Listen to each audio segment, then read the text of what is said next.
This is momentum, a motion of conversation, A symphony of thought. united to increase representation to create new access points. and improve the employment pipeline. Helping individuals grow as future creative leaders.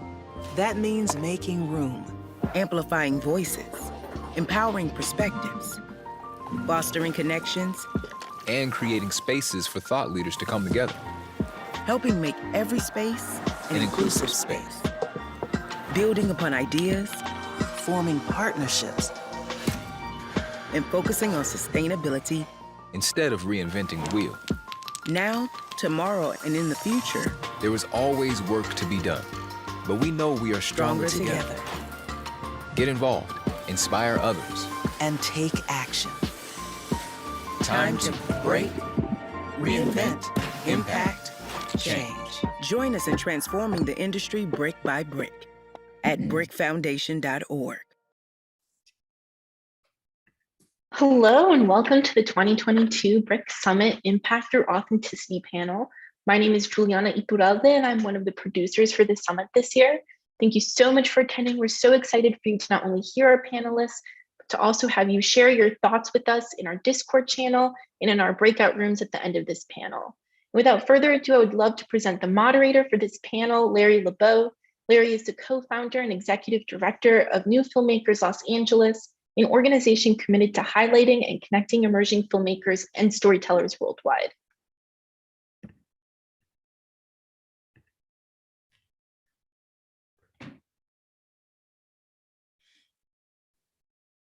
There we go. Sorry, I could not unmute myself. Good afternoon, everybody. Welcome. So excited to be here with all of you today. As you can see on your screen, we have a rock star lineup of panelists here to talk about impact through authenticity. Today's subject, we're going to talk about authentic storytelling, which is here to stay. We're going to talk about what does successful authenticity look like in every creative department, and especially within telling your story. So I would love to kick off today by having each panelist just very briefly introduce themselves, tell us a little bit about you. And I'm gonna just go in the order of my screen, and I'm gonna start out with Lauren Martinez. Hello, nice to meet you all. I'm Lauren Martinez. My pronouns are she, her. My title is VP of Development at Cartoon Network Studios. I'm really excited to be here. Awesome, thank you, Lauren. And next, I'm gonna go to Sarah Eaglehart. Hi, everybody. I'm Betty Washday. My name is Sarah Eaglehart. I'm Ogallala Lakota. I do a ton of stuff. I'm a co-CEO at Return to the Heart Foundation, but I'm also a storyteller and do a lot of different projects in that space of virtual reality and documentaries and much more to come, I'm sure. Amazing, thanks, Sarah. And Marcia Cook next. Hi, everyone. I'm Marcia Cook. I am Vice President of ESPN Films and Executive Producer of 30 for 30. I'm a newbie at ESPN and in my third month. Longtime news veteran. I was with CBS News for a very, very long time, followed then by Vice, and now I am in my dream job. Thank you. Amazing. Thanks, Marcia. And last but not least, Kim, we've got Kim Williams, everybody. Hi, I am Kim Williams. I am Vice President of Casting for Walt Disney Television Studios, and I'm also the current president of Casting Society. So thrilled to be here. Amazing. Thanks so much, Kim. So we've got a very accomplished group from all different corners of our industry. And I'd like to start out our conversation today by asking each of you, and if there's overlap, that's okay. What does authentic storytelling look like to you? And anyone, feel free to jump in first. Take it away, just whoever wants to get in there. I'll start. This is Sarah. For me, authentic storytelling is something that hasn't necessarily happened for the Native American community. We're still very new at that. So some of the perspectives that I want to see are more holistic and authentic to the grassroots communities, the tribal communities on the reservations, the stories that come from our creation stories, our myths. I want to see more of that from that particular perspective through Indigenous worldview as what I hope and what I want to see more of. Amazing, amazing. And Lauren, how about you? I think authentic storytelling comes from the person who's telling the story. So I think from a development perspective, that's top of mind when it's whose story are we telling and are they the ones telling it? Animation is a team sport. There's a lot of people that touch the story at different points, whether it's the writer or the director or the storyboard artist, the actor. And we have to look at all levels of who's telling what part of that story. And I think having it come from a place of often lived experience. And if it can't be that, we need to figure out how to get that person's perspective in that room in leadership. Absolutely. And then Marcia, do you mind if I go to you next? No, not at all. I think I think Kim and I are going to tag team here in terms of who is behind the camera, who are in the writer's room, how do we recruit talent to tell these stories. For me now in the sports documentary world, I think inclusivity in terms of the subjects that we are focused on. The authentic storytelling is not just the who, what, where, and why. So you bring your journalism self to the story. It's also, as Lauren and as Sarah have said, it's who's telling the story. But I think there's so many opportunities when we are telling stories and in the documentary world to really be as inclusive as possible. So directors, producers, writers, editors, graphic design, all of those things add to that authentic way we can tell a story, because lived experiences, as Lauren said, are important. You have people at the table who can raise their hand and say, that is not the way that this story should be told. Let me tell you what it is that I know about this subject matter. And you can only have that when you have all of the different voices at the table for these kinds of opportunities to tell great stories. And I'll toss to Kim. Yeah, I couldn't agree with you more, Marcia, and also with what Lauren and Sarah said as well. I think it's really important that we have a true representation of the world that we all live in. And I think it's really important, and this is from the top down, from the people that are greenlighting projects to the executives that are giving notes and helping shape stories and scripts, to, you know, who's in front of the camera, who's behind the camera, in all of those roles, that it truly is representative and reflective of our world. Because what I see is there is sort of movement, but I know change takes time. I do understand that, but I do think that there still remains these sort of very narrow lanes that people of color stories are often told from, and they don't expand to the full scope of what each community is, how they live, what they represent. And I think if you don't have people in places that understand that, or have an awareness or a way to learn about it, it's very difficult to get those projects off the ground, greenlit, and move forward. And the other thing I will say, because recently there's been sort of more conversation again around the colorism issue from the movie In the Heights. And what I would say to that is that one of the reasons that conversation and it's a troubled conversation is because that's one film from I don't even know how long that represents that one community. And that's a lot of pressure to put on one film to tell and represent the story of this vast diaspora of culture and people and language and dialects and all of those things. Yeah, so for me, I think it is about,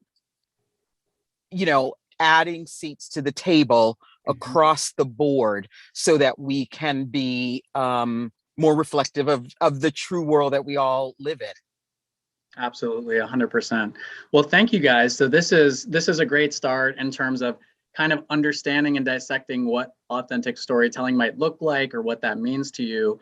But I love that everybody on the panel is sort of working in slightly different areas. So Lauren from the animation side of a lot of current series that are on air, Sarah from helping to fundraise for independent projects and producing independent projects, Marcia working at a company like ESPN and working in development all the way through things that are in production, and Kim in the casting pipeline. Can you each talk about your approach to your line of work when it comes to authentic storytelling, how you might approach each project you take on or day to day with your team in the work that you do? And I'll start, if it's all right, Lauren, I will start with you. Again? Oh man. You're first on my screen. So. How do I change that? No, I'm just kidding. I'll popcorn around after this. Don't worry.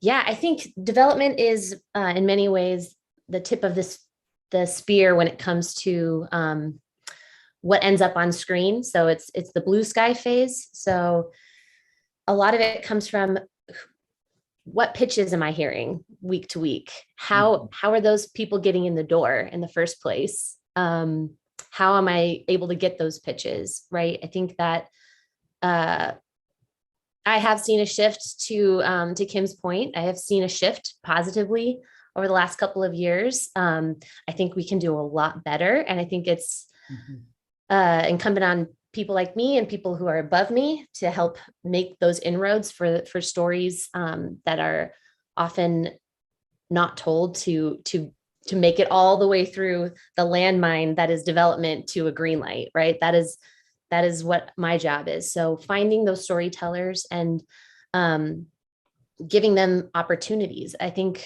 we have an amazing person on our team named Diana Theobald who said, talent is equally distributed statistically across different groups, and opportunity is not. So how can we create in the development sphere opportunities to tell those stories and support those storytellers? I think it's difficult because we're living in a world of systemic racism and sexism and ableism, and it's everywhere. And so as storytellers and people who have maybe elevated power, it's our job to help dismantle that in real ways. And I think bringing those folks to the table in the first place is some small way that me and my team can do that. But it's at every level. And I think it's putting pressure on the folks at the top to greenlight those stories and put the best product forward in order to get them to screen. My kids, I have twin 4-year-old girls, and I could not be more happy that they're the person that they want to dress up for this Halloween is not Elsa. No diss Elsa. I think she's amazing. And I wish I had an Elsa when I was growing up, but now they have Luisa from Encanto, giving a shout out to DreamWorks. And she doesn't look like the princesses that I grew up with. Yeah. And I think that took a lot of very intentional decisions in development to get to that point where my girls are I want to be that strong Latina. So I think to get to more of those moments where kids can see themselves on screen, it's going to take a lot of us working hard together at every point of the process to get those voices elevated and, as Marcia said before, amplified. So yeah.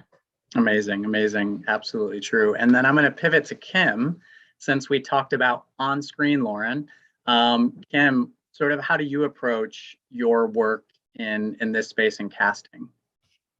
Right. So we like to, as much as we can, get involved from the development stage when projects are coming in the door, because the earlier we're able to start conversations about characters and roles and how those will fill out a particular role world that we are building, the better opportunity we have to be more representative and reflective of, again, this sort of new world and representation that we want to do. And then we also work to just make ourselves aware and conscious about how we are seeing specific roles, how we are setting up characters, telling their stories, telling and sharing their backstories. Because for us, it's not enough for, you know, people, particularly people of color, to continue to have marginalized roles with roles that don't have a backstory, or we know nothing about them other than they're like the funny sidekick, or they're the, you know, the drug dealer, or the, you know, kid who's in trouble, or, you know, whatever that story is. And to Lauren's point, you know, when we have projects that come to the market like Encanto, that helps not only the kids that are seeing themselves, but it's also a way to introduce that world to somebody who may not see it, touch it, live it, or have an opportunity, you know, as they're walking through their life, to experience what that is. And that's why, for me, I think it's really important that we continue to be as expansive and representative in our storytelling, because we are sort of setting, you know, we're sort of like the sort of basic way that society can learn about others and get to know them. You know, when we limit ourselves, we limit everything that we all have the potential to do, explore, and be. And do you feel like the pipeline is serving you well, Kim, in your job, in terms of agencies and management companies, in terms of the talent that they're bringing on, that they're signing, that they're discovering? Do you feel like that's, the needle is moving in the right direction there?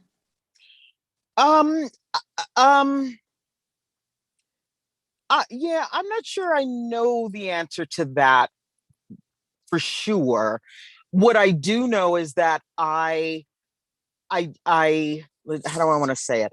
So there has been in the past a way that people have approached, you know, mining for talent, and oftentimes that is going to like the top tier agencies to sort of figure out who lead roles are. And the disadvantage to doing it that way, or limiting yourself that way, is there is, like Lauren mentioned before, a whole group of really talented people who aren't necessarily repped by those top tier agencies for all of the reasons that we discussed. They don't have an opportunity, they don't get a chance to, you know, read for lead roles, or the story is not their story. And so, you know, we like, again, to be as expansive as we can and bring in, you know, sort of smaller boutique agencies who may represent some of these people who are ready to step into these lead roles. They just need somebody to give them the opportunity to show what they're capable of and what they can do. Absolutely. And it sort of, you know, kind of maybe go off a little off topic, but it comes down to, at certain points, access, right? Without Correct. necessarily having the access and a wide enough net and a wide enough pool, you can't necessarily be your best authentic self or your best authentic story. So I think that is really important, because I find, and I'll be the one to say it, you know, I find a lot of times that there's a lot of talent out there where they have shown the work that they can do, but there's not dollars attached to their name yet. And so sometimes larger companies are not willing to take that risk or make that investment on them. And I do think that's an important part of, you know, the topic of authenticity, in terms of who is being represented in front of the camera when it comes to story. So before I stay on the scripted side of things, I'm gonna go over to Marcia. Sarah, I know you play in both spaces, so I'm gonna head over to Marcia, and I want to talk a little bit about what the nonfiction side of your work looks like, Marcia. Well, it's exciting and it's challenging and it's fun. But you can also see where there are not enough opportunities to bring in first-time filmmakers, or even rolling it back to, again, how we go about cultivating and recruiting talent who would be the producer on the piece or a producer within the company.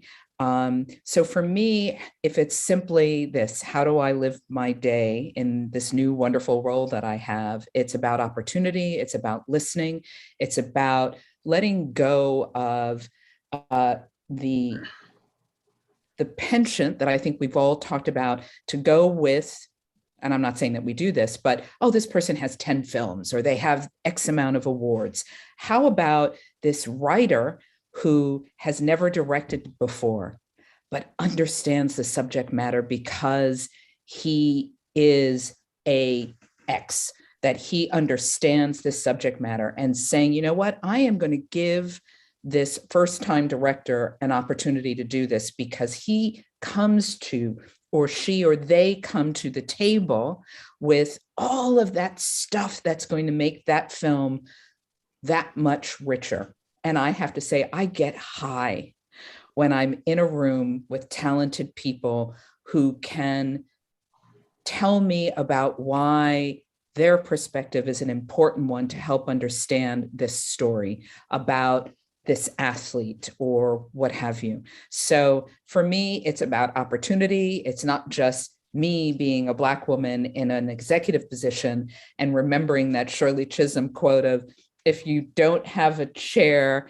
if you're not at the table, bring a folding chair, get in the room is, so I'm in the room. So now how do I open up that door to provide opportunities to others? And that means in my team and listening to maybe a little bit different of an idea that's going to speak about a story that may not be, in my instance, the traditional sports story, because it's, yeah, a little bit of X's and O's, but it's going to tell you something about a community. It's going to tell you something about a political time. It's going to tell you something about racial politics at that particular moment when that team was winning a Super Bowl or an NBA championship.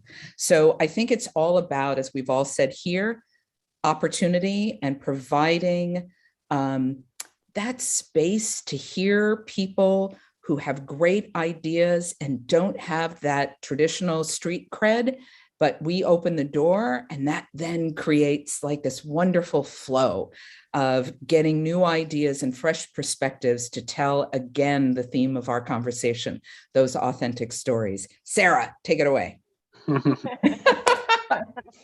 I could listen to you forever, Marcia. I loved everything that you were saying. For me, I think when I was thinking about all the stuff that I do, you know, I'm a funder, I'm an advocate, I'm a writer, and I'm a producer, right? And being Native American, I feel like I've done so much work educating people about Native Americans. Like I've literally like made a career of like educating people about Native Americans. And within philanthropy, and I think at some point I got tired because I felt like it wasn't moving fast enough. People weren't learning about our tribes or our community or the history that we all share, the true history.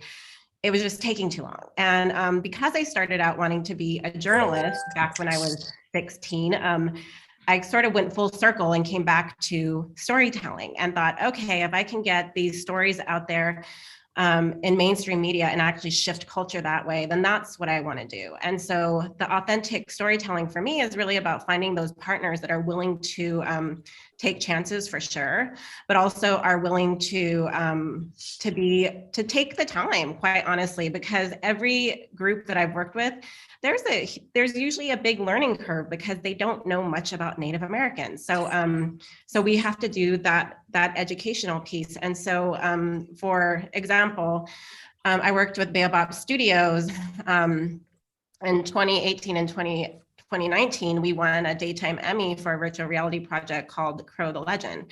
Now, had I ever done virtual reality before? No. I was taking a big chance. Did I even know what virtual reality was? No, I did not know what virtual reality is when I walked in that room.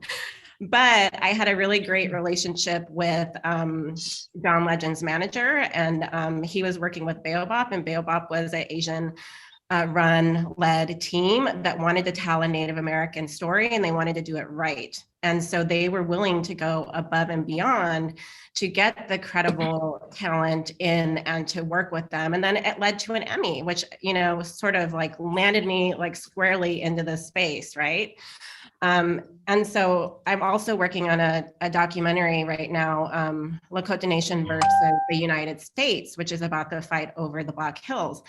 I'm executive producing it with Mark Ruffalo, another dear, amazing friend that it like puts his, you know, money where his mouth is, and his activism and his storytelling, and will go above and beyond in making sure that these stories are told in the way that they need to be told, to make sure that we get to true, authentic representation in the media and to equity. So I feel very hopeful in the space that we are right now, because I think that there are some of us that have, you know, sort of dipped our toe into everything and have done all of the educational pieces and have the large network in order to be able to bring these stories along. And so that makes me really excited about where we're at right now. Awesome. Not that you need the validation since you already won the Emmy, but you're definitely getting some love on your project in the chat. And I also wanted to share, going back to sort of a little bit about what Marcia was talking about in terms of bringing the right people into the room, giving people opportunities. Amari left a really great message in the chat, just stating, you know, it's crucial that when you do bring in people and you are giving people these opportunities, that you're making sure they have the right support, that they have the right team surrounding them to get the work done in the way that it needs to be done. And I just thought that was really good. And Amari, I saw you got a lot of seconds on that in the chat. So Sarah, you touched on a project that was done right, where it was done thoughtful. It brought in elements to make sure that authenticity was key. And I know some of you are in jobs where you might not be able to share specifics, but I would like to eventually get to next. What are some projects or scenarios where you've encountered challenges in getting to an authentic place in a story? So let that sort of percolate. But before we go there, let's talk about projects that were done right. Okay, so we'll get to the challenge projects, but you guys have mentioned Encanto. There's obviously, I think, been a lot of other projects out in the world. I just want to give everybody an opportunity to shout out something that they feel was done really well, was authentic storytelling, and maybe why. What got you excited about that specific project? And I will start with Marcia. Okay, so remember, I'm really new. So I want to stick with my current role, not past. I'll just say that right now, on the precipice of Title IX and a 50th anniversary, we've made the remarkable and long overdue commitment in the space to tell stories about women athletes and tell those stories from female filmmakers. So one of them that's going to be fabulous, I don't even know if I'm supposed to talk about this now, but okay. You heard it first at Brick. Okay. Oh, I hope Combs doesn't get mad at me. But, you know, we have Dawn Porter, and, you know, many of you know of her through that great doc that she did recently with on the great life of John Lewis. And she's looking at the history of Title IX. And I am so convinced that it could not have been told by anyone other than she. When I think about what I've seen thus far and what her perspective brings to the story of what Title IX has meant to young women in this country, female athletes, and to women who may not have followed their collegiate, athletic, or high school, college career and have gone into something else. And now I hear these stories out there of like, oh, I was a Title IX baby. Like I was able to do X, Y, and Z because of Title IX. You see the impact that this piece of legislation has meant and how much work is yet to be done, that we are like nowhere close to fulfilling the promise of Title IX. And especially when you think about where we are today in this country. But to have a female documentarian like her behind the camera in the edit room with her team, wow. And it's not even done yet. And I'm just salivating with each moment that we get to see a little bit more of her brilliance. And I take an enormous amount of pride as a woman of color, as a Black woman in this industry, to see her shine, and that I can run around in these spaces and go, guess what we've got? Yes, I just want more of them. So more opportunities for women. I want to put out a calling card, not just because I'm in the seat or I have the chair, that we are a place for female filmmakers and editors and producers. So it's the first project that I've been able to touch in my new role, but I'm awfully excited. So when you said you were in your dream role, you really were not kidding. Oh yeah, no, Yeah, I'm giddy. I mean, I'm ridiculous. I can't sleep. I'm like, oh my God, what can I do tomorrow? It's an amazing position to be in. Yeah, That's awesome. really, That's really really, great. really cool. Yeah. Sarah, how about you? So was it the project that went good or the project that you went touched bad? you touched on the VR project that went well. So I think we'll go to a project where you faced a challenge in authentic storytelling and how you overcame that.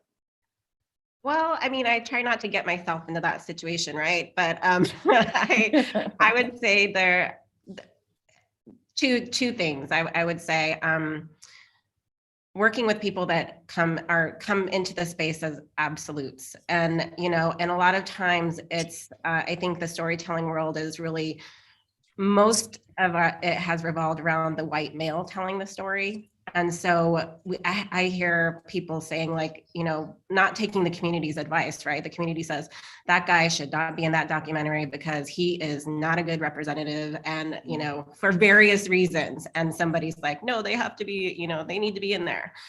So I would say that is definitely not a good scenario, especially when you're telling a story from another culture or you're involved in that community and you're trying to tell the community who should be there. Very, very bad. And then I would say on the other side, I get asked a lot, I was recently contributing to a Good Energy Project. I don't know if you know them, but they do a lot of climate stories and are working on a playbook right now. And they had asked me, they asked me a question of like, basically like, how can we help white guys tell Native American stories? And I was like, that's kind of a weird question. And I don't mean to call them out because I love them and they were being so sweet to me. And I was like, well, how about just find a Native writer? Right. How about that? And so I think, that really tells me that we're still making that hard turn, right? That to be inclusive and to do the extra work to find those Native writers that can tell those projects and those producers. And I think we can get there. It just takes a little tiny bit more work and finding the right people to help network with you. We won't get into it, but you brought up documentary subjects or documentary subject matter. I would just in regards to our panel and our discussion that we're having today, recommend everyone look a little bit into what happened this year with a particular documentary. At Sundance, there's an IndieWire article from a couple days ago, but it definitely had repercussions with the Muslim community. So I do want to just kind of point that out as a case study for this particular panel, and just put that in there. We've got about 7 minutes left. So we're going to go to Kim and then Lauren, and then I'm going to give you guys my last question for everyone. It's a lightning round, the last one. So, you know, for me, from a casting perspective, there are a lot of shows that I think reflect the conversation that we're talking about, authentic storytelling, and that would be Reservation Dogs, Pose, The Harder They Fall, Insecure. I don't know, you know, Wonder Years. Like, there's so many, and it's nice to see this wonderful sort of embracing and change happening. And my hope is that we continue to see these wonderful stories being told by these wonderfully talented casts, with, you know, again, authenticity both in front of and behind the camera. On the other side of things, one of the challenges that we are facing and trying to figure out how to overcome as quickly as we can is performers with disabilities. Because what happens is there are so many opportunities to hire performers with disabilities in many different kinds of roles. And what I always like to do is say, we don't have to look at this as, let's write a character that has these disabilities. Why don't we take one of the roles that is existing and hire somebody that has a disability, and that does not have to be a part of the conversation. This is just who they are, and they bring that to this character and this role. One of the challenges that we then have is, like, people are uncomfortable about, oh, well, if they you know, are challenged in their hearing or challenged in their, you know, ability to walk or speak, or what does that mean and how do we do? And my thing is, right, that's on us to now figure out how to accommodate for that. Because that's what we have to do, because they exist, you know, in the world that we live in. And so for me, that is something that I'm really passionate about, you know, as well as, again, more representation across the board. Absolutely, that's amazing. And Lauren? Yeah, I think I've been at Cartoon Network almost 10 months now, and I was always jealous of Cartoon Network when I wasn't here, of the kind of programming that they had, because of the diversity of stories and storytellers. It's very artist driven, which I love, and their original stories. So I look at Steven Universe, I look at Craig of the Creek, I look at Victor and Valentino, and I see these shows that broke a lot of barriers for other people coming up behind them. And I get excited about our slate and coming up, because, you know, Steven Universe broke so many barriers that no one else in animation had done at that time, especially for LGBTQIA+ representation. And that was really exciting to me. I think Craig of the Creek is the one that I would really point to, though, as something where we're taking beyond just a show, and now it's become a franchise. And now there's a spin-off preschool show. Our first preschool show from Cartoon Network is Jessica's Big Little World.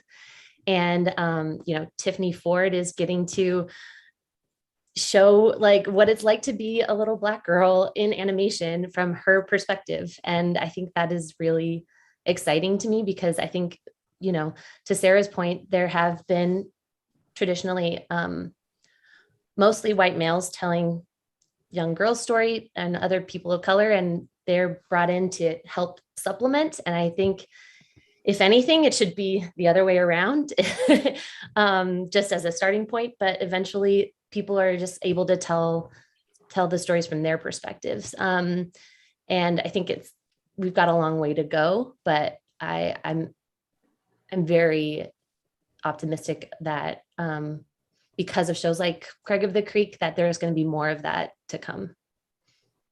Awesome. So we've got 2 minutes before we head into our breakout rooms to get some work done. So I want to wrap up. And by the way, this has been amazing.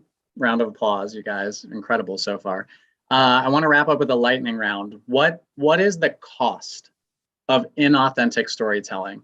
Both monetary cost to someone who's putting out that content?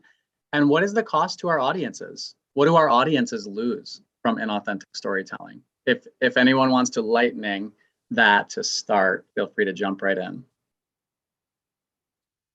Amari likes my question, by the way. So does Nicole and Allison. Marcia, I'm gonna start with you. I feel like we talked about this. Oh, can you hear me? Okay, because I think I was muted. All right. Wait, we have 2 minutes for everybody or 2 Yep. minutes per person? So cost, Okay. monetary, cost for the audience. I don't know if I can answer the monetary one, but I can certainly talk about the cost to the audience. When we are not putting out stories that are reflective of the community and told in a voice or in a way that is representative of that community, we lose trust. And if we don't maintain that trust, we're hosed. For me, it's just thinking about how I want to represent our films, ESPN Films, to represent the best narrative storytelling in sports documentaries. If we get it wrong and we lose that opportunity, because we can be stealth-like in a sports doc. You can think like you're watching a film about a team or an athlete or a period of time, but actually we can be sneaky and kind of put all of this great stuff and educate you folks.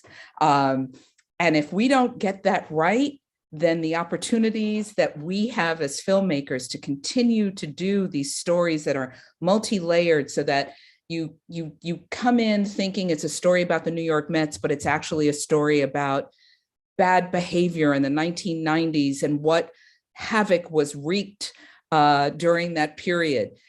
And if we don't get that right, then I don't get chances to greenlight more projects that are a little bit different, that are not what you think they are coming through the door. You lose that ability to be truly creative. Next. I'm not sure if we have time to do more. I'm gonna defer to the chat for someone to let me know if we need to go into the breakout rooms or not. Let's see. Dun, dun, dun. Keep going. Okay. So Lauren, I want to go to you because you're dealing with a lot of kids content. This is a young audience. What's the cost? The cost is the systems that are in place will continue, and change won't happen, and oppression will continue. I don't know, that's the real cost. And I don't think any of us want that for the future for kids. I think kids need to see themselves reflected on screen authentically, so they can say, yeah, that is me, that is my experience, and look what I can do, look what I can become.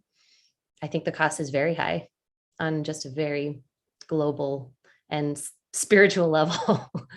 Absolutely. And I think, just monetarily, which is what most people, it's show business, as they say, people will find it elsewhere. I think that is one thing that I am hopeful for, with if people are voting with their feet and their eyes, and they're going to go find that content and make it themselves, if we're not going to do it. So I think there's a monetary incentive as well, but more for the souls of everyone involved in telling these stories. I think the cost is very high, that the change that we hope can happen won't happen if those stories aren't told, and told from these next generation's perspective. Thank you guys so much, Kim, Sarah. I'm sorry we didn't get to you. We got to go to the breakout rooms. This panel has been amazing so far. Let's get some work done. See you guys in the breakout rooms. Thank you guys.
Welcome back, everybody.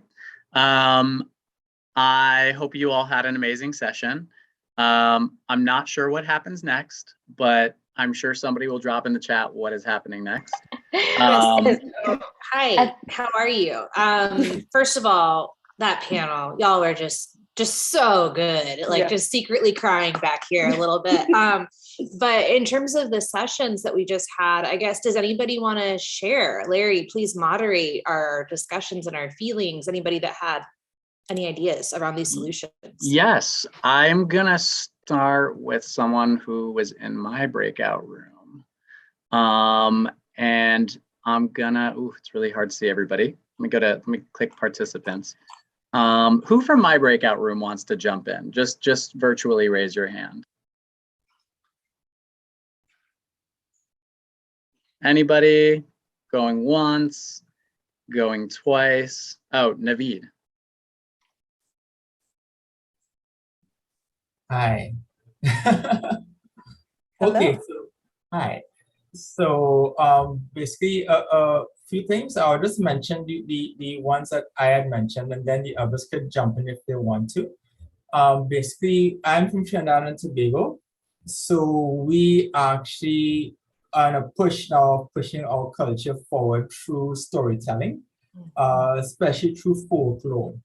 So right now, and I have been participating in that for a few years, scoring films that depicts different aspects of our culture. So steel pan or various horror/thriller aspects of our culture. So that's one. So basically people who are not from the region look at our culture sometimes, usually all the time, I might say, as exotic, because we're so apart from American culture, for example, or various aspects of European culture. So that is one, that we take what is unique to us and we push it forward to the world. That's one. Two, one of the ways that we can make our stories be heard is to make sure that the people who are in the position of the HODs, that's the heads of department, to be from that particular culture, because they would have a vested interest in getting the stories right. So that's basically some of the things that I contributed to our breakout room. Thank you, Naveed. That's great. And someone else from our team, anybody, feel free to virtually raise your hand if you want to jump in. But somebody else from our team, and I'm forgetting your name, if you want to jump in. Yes, Elise, it was you talking about where you're mining your talent. Can you talk a little bit about that? Yeah, so hi everyone, I'm Elise, and that was my cat that just jumped on the desk. But I'm an independent director and producer doing a lot of animated doc. So this kind of idea of representation is important, obviously, because we're telling very specific stories and want to make sure that that is kind of well-rounded all the way through our team. And a lot of what I do is actually spending maybe more time than I should, but as much as I can early on building out my teams and finding the right people. And we were talking about how a lot of the time you kind of default to your go-to community, your go-to creative collaborators. And I really try to build in as much time as possible to do that deep dive and look for the people that aren't necessarily like popping up on Instagram or Vimeo or wherever we're looking for talent or on these listservs, so that you can really build and craft out a well-rounded team of perspectives, because that's just really where it starts. And what we've been talking about this whole afternoon is that making sure that at the very beginning, your team is as strong and as diverse and as brilliant as possible. That can only create amazing work in the end. Amazing, amazing. Thank you for sharing that. And next I'm going to go to Shari. Shari, do you want to chime in? Yeah, you know I do. I had mentioned this in my breakout room, but I was just really talking about how there's so much untapped talent with the nonprofit organizations in this space, like New Filmmakers, Minorities in Film, Ghetto Film School, Streetlights, Film to Future. There's so many wonderful organizations that have just a robust pool of talent that companies aren't tapping into. And these can be more than just partners, but they can be great sources to staff our crews or to hire directorial talent. And so I really challenge companies out there, decision makers, to really think outside of the box and partner with these orgs who need your support, who need you to mentor, who need you to recruit their alum who have gone through training, they're equipped, they've gone through the training, they've gone through the program, they have the mentorship, and a lot of them graduate out of these programs and they still can't find work. So that is a lucrative, robust, vast pool of talent that companies that are frankly untapped that you can tap into. So I would just challenge companies to be more intentional with their hiring and make sure they're thinking outside of the box when they're hiring historically excluded untapped talent. And Shari, I'll give you a little plug. If you want to find some authentic talent, you can use Pipelines Pro, where yes, I will Shari drop it is, in the chat. Making amazing things happen. And then I think Charlotte made a suggestion for Lorna to jump in. So Lorna, I don't know if you want to jump in. Yeah, Charlotte, sure. I'd love for you to. We were talking on the idea of how we support young talent and looking at the internship route, the junior route, emerging talent route. And I'd said that in the UK here, we had come across in our company another organization who had looked at the whole holistic process around opening up internships and such to young and new talent pools, and that it wasn't just the opportunities, it was also the costs that's associated with taking up the opportunities. On the whole, they discovered that the people that were being approached and given chances lived outside of the metropolitan areas.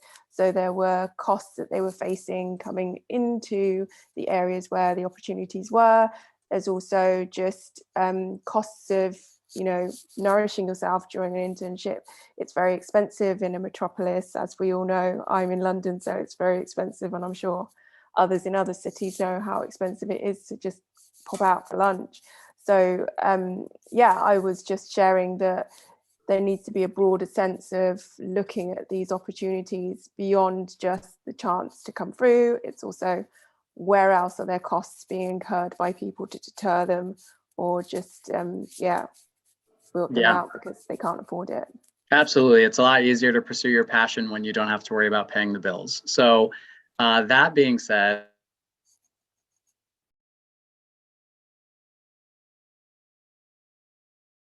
was it something I said? Terry. What did I say? Aspiring animator. You just cut out. You're Okay, gone, I'm but back. you're back now. I'm back. Okay. We had an aspiring animator in our group, and I want to give her space to chime in because she brought up another really great point of pursuing her animation career and the challenges around that with all the expectations. So I don't know, Cass, I believe your name was Cassie, if you're still here, if you want to chime in. Sure. So I'm a writer in animation, and I was just commenting that it's really tough to because you have your day job, you have the goals that you want for your career, and you're running ahead on that. But I came from the Midwest, very small town, knew no one in the industry, so it was really tough to break in initially. So I want to give resources back to others. So I do a lot of mentorship with Rise Up Animation and Women in Animation, and meet with people who reach out and just want to hear how I did it and how maybe I can help them do it too. So it's been very interesting to figure out the balance of all of those things, because they all equally mean a lot to me. And I think giving people resources when I can, either through making a Google Doc, because I have one about animation writing on Twitter. I do podcasts like Hello Stopmo and Ink and Paint Folk, interviewing people, trying to give them information on how to do it themselves. And I feel like making these sustainable places that just live online 24/7 is very helpful. It's hard to get people to find them. So I don't know how to do that one. And I'm not great at social media and have to fight anxiety all the time. So I'm tough to manage, let alone trying to help. So it's just interesting to figure out, but it's been so helpful being at an event like this and hearing everyone's experience and ideas. So that's what I was sharing. in my Amazing. Thank you, Cassie. And thank you for pursuing what you're pursuing and also being so thoughtful about trying to give back to people and sharing your resources and your tools and your contacts while you're doing it. That's always really nice and people definitely appreciate it. This has been an amazing group. Let's give a round of applause for our panelists. They were incredible. Thank you guys so much. And a round of applause to all of you guys for participating and sharing these great ideas. And I want to hand it over to Brick, just in case Nicole or Allison or anyone from the team wants to give any closing remarks for this panel. Yeah, and in regards to talent, we did partner with all of our nonprofit partners this year, including New Filmmakers LA, to spotlight their talent. So please explore this page. It's on your dashboard if you haven't gotten a chance. Most people are hireable and ready for work. And just thank you all for your time. Yes. And I think if Kristen's in this chat, she can send us the link for the note, not in the chat. Somebody can put in the chat the link to the change. It will be me. I will find it. It is right here. I have the tab. Okay, everybody, the change panel starts, which is the last one of the day, the last workshop session. We're going to be talking about cancel culture versus reform culture. Very hot topics. It starts at 3:45. Would love to see you all there. And just thank you all so much for your brains, your time. We just appreciate you. Yes, thank you so much. See you at 3:45.